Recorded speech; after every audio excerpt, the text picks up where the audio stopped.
Hello, I'm Charlie Conchi from City A.M, and today we are talking about two volatile and tumultuous worlds, I think it's fair to say, those of crypto and politics. Now, the crypto industry is being brought more into the mainstream of finance, into the city and under the heel of regulators and politicians. And I'm very pleased to say that my guest today is a man who has straddled both those worlds, and I hope he doesn't mind me saying, has taken one of the more interesting career pivots after his time in politics. So Lord Hammond, thank you very much for joining us. Pleasure. So take us through a bit of that pivot, because walking into Copper HQ today, it's a very Fintech Soho flashy vibe. What was that transition like? Are you suggesting that I'm not Fintech Soho flashy? Look, I was always interested in fintech when I was chancellor. To me, it's always seemed like the way to give UK financial services a post-Brexit future, to ensure that we were at the forefront of embracing new technology, taking up and deploying new products and services.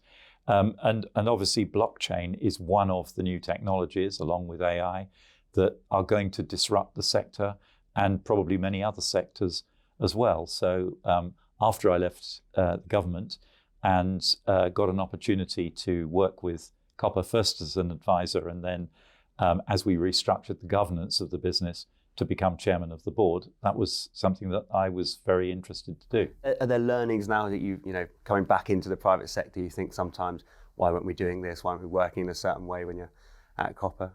It is important to understand the constraints that there are on government. The risk-reward ratios are different in politics from business. In business, you take a deep breath, you make a decision, you get it right, you make a lot of money. In politics, you take a deep breath, you make a decision, you get it right, nothing happens. You get it wrong, you're finished. You're over.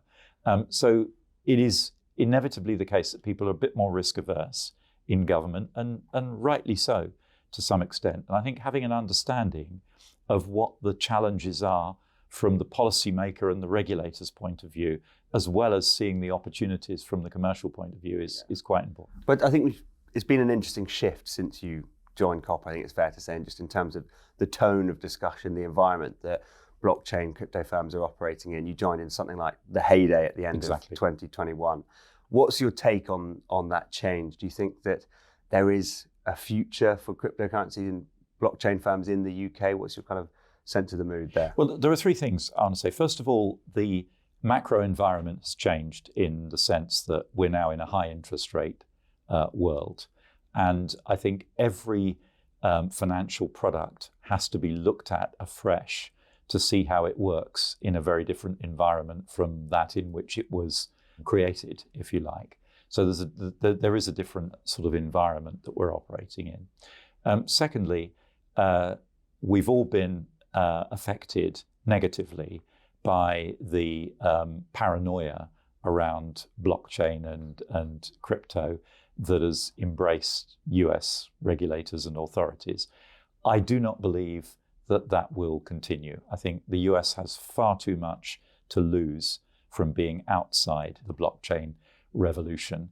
And I suspect that after the American elections, we will see a more pragmatic approach where US regulators, frankly, not only re-engage, but seek to take control of the market for crypto assets. You've been quite critical of UK regulators in the past and their approach to crypto as well. Do you think that we're sort of the best of a bad bunch in that sense? Or do you think so that's the third leg. What's happening in the UK? My criticism has been that I believe that the UK, because of Brexit, is in a special and negative position. We have to do something to create a sense of a narrative for financial services in the post-Brexit world.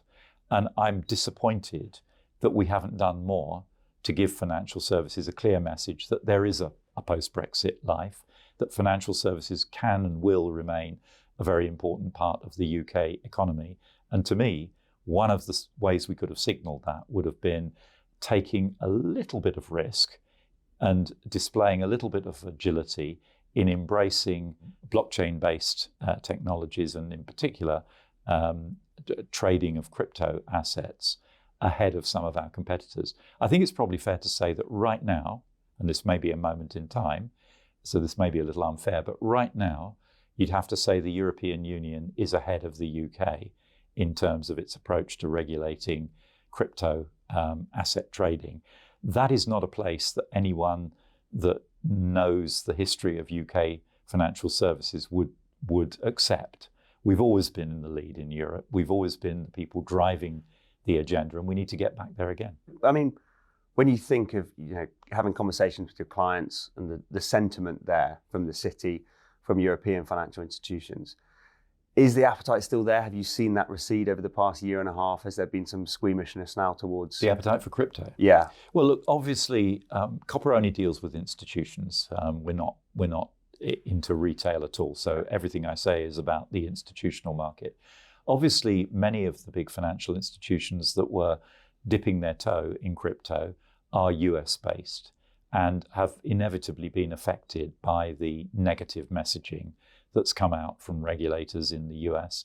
And also, I think there's been a bit of a climate of fear that people who thought they were doing things that were permitted by US rule makers, feared that they might find out afterwards that they were non-compliant.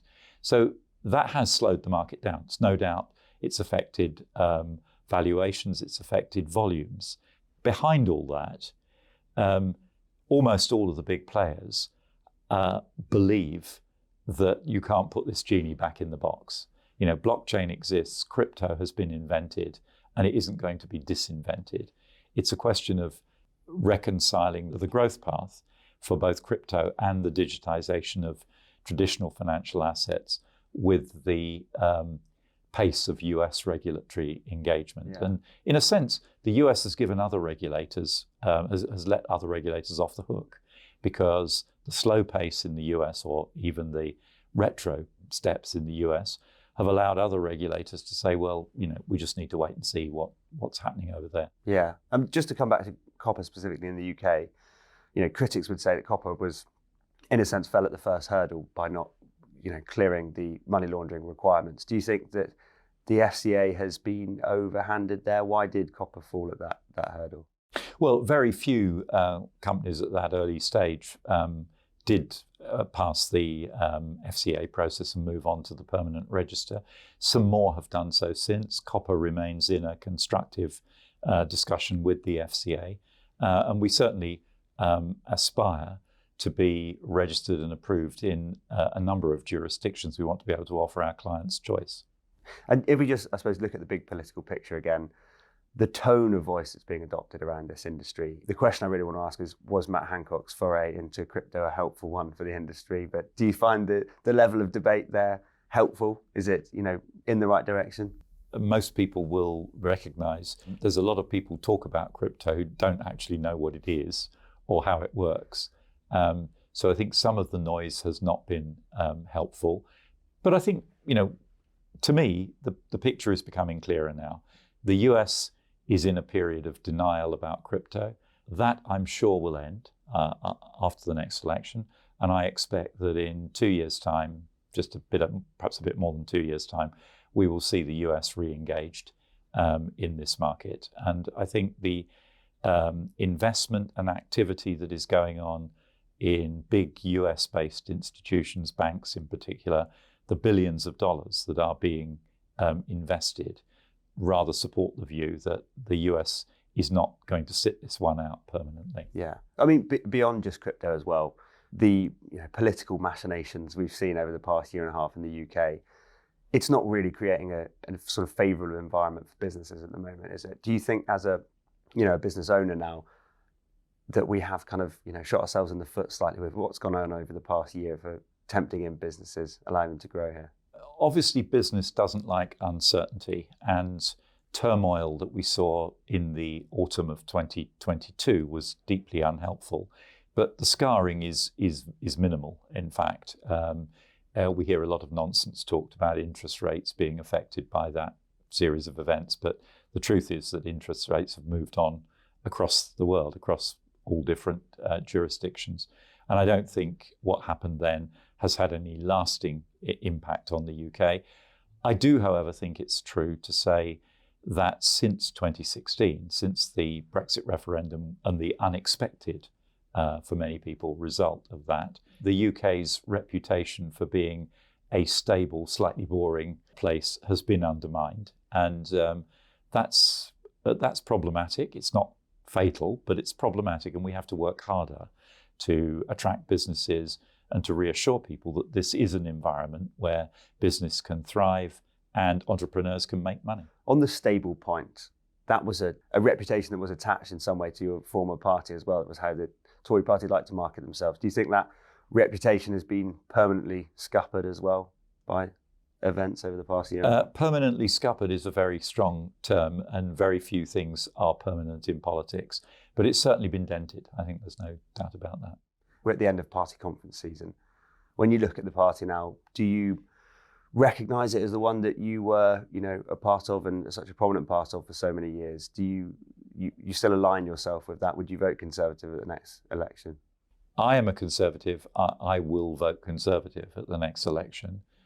I have been dismayed by the populist turn that my party took for a while. I think we're back heading in the right direction now under the current leadership, away from populism to taking tough decisions and planning for the longer term, which is absolutely what the country needs. We're coming out of a period of significant trauma. There was Brexit, then there was COVID, then there's been the oil price shock and the war in Ukraine.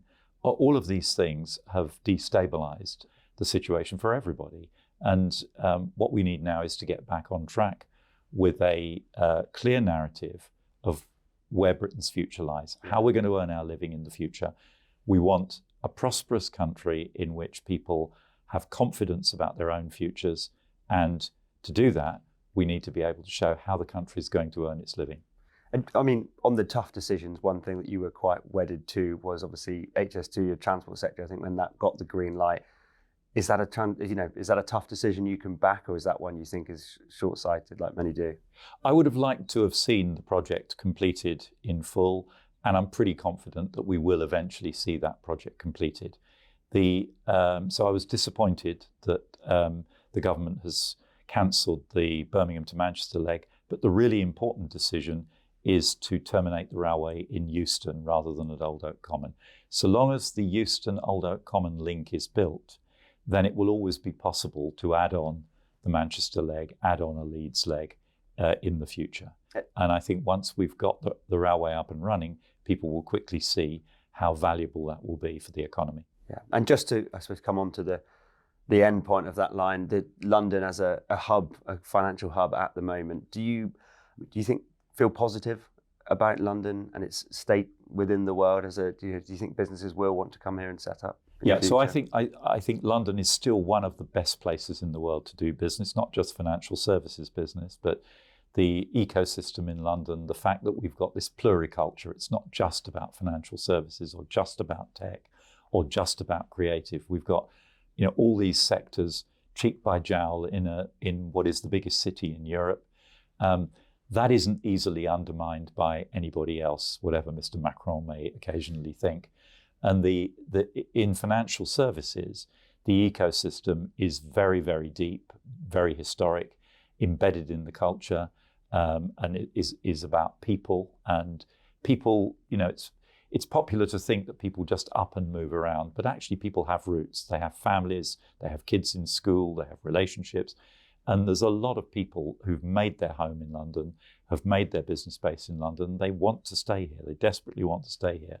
We just have to make sure that that is also a commercially sensible decision for them, as well as an emotionally sensible one. So no copper move across the channel anytime soon? No, well, as you know, Copper's business is mainly conducted over its Swiss platform, but this is very much our headquarters. This is where we do our product development. This is where we make our strategic decisions.